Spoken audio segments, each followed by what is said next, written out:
My name is Stephen Alvarez. I'm a photographer. I've worked for National Geographic magazine most of my career, and most recently I founded a nonprofit called the Ancient Art Archive. I remember being very young and someone putting a camera in my hand, and suddenly I went from being inarticulate to being able to say anything I wanted. And it was, like you say, it was like a light went off. And I realized at that point I was going to be a photographer.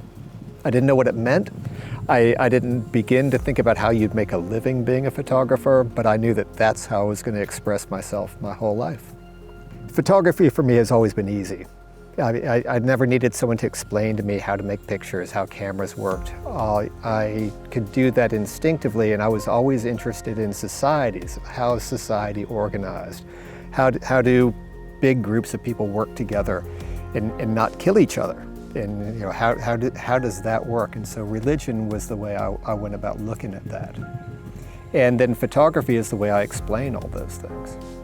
You get handed stories for one reason or another. I mean, they're kind of like gifts from outside of yourself. And someone gives you a story. This is your story to tell. And I feel that's a real important responsibility when I start on a project, on a story, to tell it as best as I can, because I feel like they're given to you, they're gifts, and you need to be careful with the gifts you're given.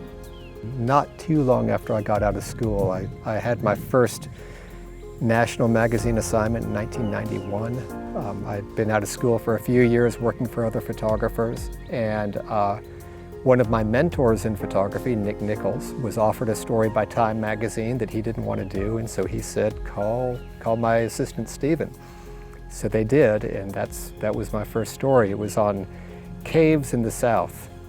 So I shot that for Time, and then the next story gets a little easier, and the next story gets a little easier. By 1995, Geographic had offered me my first story. And after you start working at National Geographic, you don't really want to work anywhere else. I was always interested in really big stories that can take months or years to put together. And that's the place where a photographer can really thrive. The last story I did at Geographic was called The Origin of Art. And the story was about what art does for us biologically. I mean, we are biologic entities, and we don't do anything without a good biologic reason. Unless a behavior moves our genes forward, moves it to the next level, to the next generation, we don't do it. So what is it about art? Because we are artists. What is it about art that helps us survive? And so we looked at the very origins of art, which the first evidence of artistic behavior is from 100,000 years ago on the southern coast of Africa. People began making paint in vast quantities. By 70,000 years ago, 77,000 years ago, we're carving objects. And by the time human beings expand out of Africa into the rest of the world, we have a complete artistic toolkit that's baked inside of our DNA. And it's one of the things that helps us survive, because it helps us work together in large groups. It bonds communities together. People aren't really, as biologic entities, we're not particularly fast. We're pretty smart. We're not strong. All we really do well is we work well together in big groups, and art helps us do that. So the Ancient Art Archive grows out of that last assignment for National Geographic. Usually with a National Geographic story, they're really long, so they can be a year, 2 years, 3 years. And at Geographic, the photographer operates much more like a producer in TV, where you do all the research, you get in, you do your budgets, you get into the field, and these are long and intense processes. And usually at the end of a story, you're ready to core dump the whole thing and move on to the next project. I got done with the Origin of Art project, and I didn't want to let the subject go.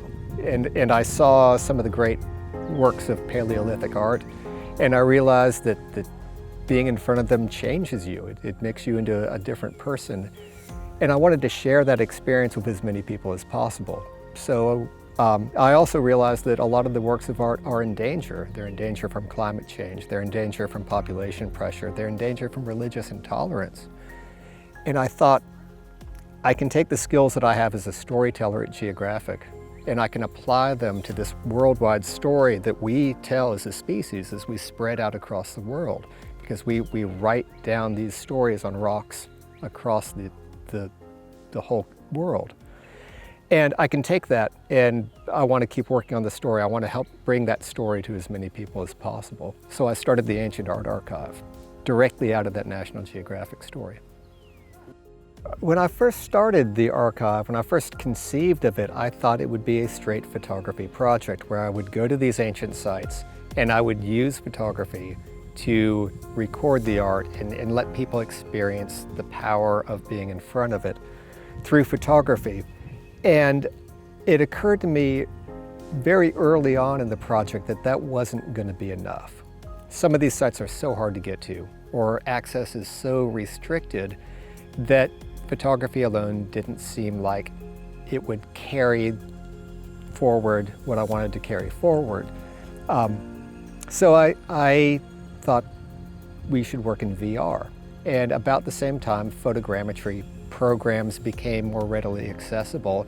And I realized we can build these sites in 3D using just photographs and high-speed computing. There's a marriage of these two things that happened. And now you can not just provide what it looks like, but you can get the nuance of the rock.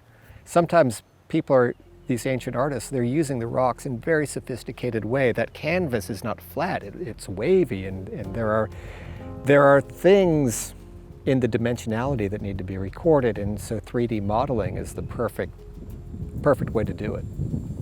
There are a lot of photogrammetry programs out there, and I settled on Agisoft PhotoScan because it seemed to be well supported and fairly intuitive for me to use. And it's an off-the-shelf product, so if need be, other people can run my models and get the same results. And then for interpreting the models, I rely on Maya heavily. So right now, the best way to look at the model is to fly a camera through it and show someone the video. So we use Maya for that, and Redshift for rendering is a fantastic program. This couldn't be done without really fast computers, though, and really stable computers. And so that's why I rely on my Media Workstations machine. The other day, I have a site I'm working on in Alabama. I shot 1,200 photographs for the 3D model. I put them into Agisoft. I set it to run some automated actions. 192 hours later, it was done. And the model's beautiful. If the machine's not stable, it's not going to run for 192 hours. I literally left town, came back to a finished model. And that's really important because this is a small shop. I mean, we don't have a lot of people looking at stuff.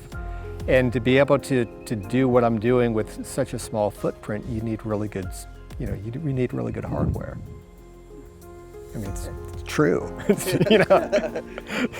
Never could have done that on my HP machine. Holy shit, it would have caught on fire.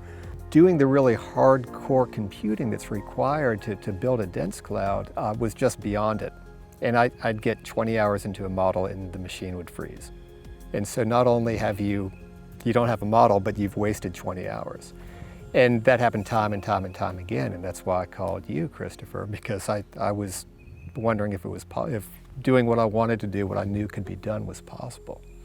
And I got to say, oh my God, you were so much help. It's like, oh, yeah, that's the problem, yeah. So ultimately, I bought an iX with all the RAM it would hold, and it changed the way I work because I can run things unattended now. Tasks that were really hard or impossible on a Mac are now trivial. To work as a visual communicator, you need to see what you're working on. And to have rendering happen in real time it's a game changer. An example of this is we're working in a cave in Alabama called 19th Unnamed Cave, and it has very finely traced engravings on the ceiling, so finely traced that you can't see them with your naked eye. We modeled the entire ceiling. We shot 14,000 images. And we are now finding artwork that is invisible. I started that as a proof of concept model. I just picked a little piece of ceiling and I thought, well, let's see if we can see if anything's here. And Suddenly we're finding large-scale anthropomorphic figures that are unknown in the iconography of the Southeast. And so it's opening up this world. I'll show you this stuff. It's nuts. It is freaking, what we found down there is nuts. I've got an anthropomorphic figure that's 6 feet tall. It's a figure with a headdress holding 2 rattles. And so it's opening up this world. And it's that high-speed computing on a relatively small, modest budget that lets us do it. The thing that has me continually committed to photography is the image's ability to convey emotion and to connect people across all these things that separate us, across economic gulfs, across a gulf of language, across a gulf of time. Because of the way we evolved to understand images. And we don't need language to communicate. We can communicate with these images, and that still has me even after 35 years of doing it.